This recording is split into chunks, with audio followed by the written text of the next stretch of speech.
RRB NTPC under graduate লেভেলের result আজকে বেরিয়ে গেছে, তোমাদেরকে কিছুক্ষণ আগে ভিডিও করে জানিয়ে দিলাম এবং তোমরা অধীর আগ্রহে ওয়েট করছিলে একটা জোন নিয়ে, সেটা হচ্ছে কলকাতা। তো আমি তোমাদেরকে বরাবরই বলে এসেছি কলকাতা হচ্ছে এমন একটা জোন যেটা সবার পছন্দের, সবাই কলকাতায় এসে কম্পিট করবে, কিন্তু দুঃখের বিষয় কলকাতায় কাট অফটা সবার বেশি যাবে। তো এরকম বহু ছাত্রছাত্রী রয়েছে যাদের নাম্বার আছে 80, 81, 82, তারপরেও তারা কিন্তু CBT 1 কোয়ালিফাই করতে পারেনি। আমি তোমাদেরকে দেখিয়ে দেব কত কাট অফ গেছে।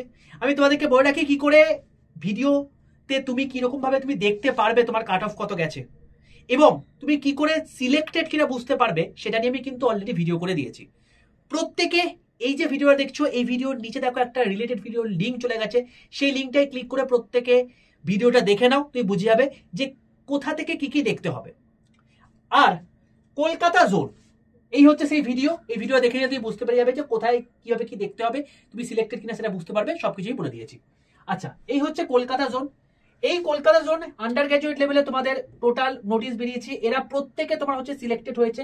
আমি যদি একদম নিচে চলে যাই, তুমি দেখতে পাবে এখানে টোটাল হচ্ছে 6867 জন হচ্ছে শর্টলিস্টেড হয়েছে এবং এখানে টোটাল কাট অফ গেছে হচ্ছে যেটা ক্যাটাগরি 1 সেটাতে 84, যেটা ক্যাটাগরি 2 সেটা হচ্ছে 81, যেটা ক্যাটাগরি 3 সেটা হচ্ছে 79 এবং আরেকটা হচ্ছে তোমার কি 83।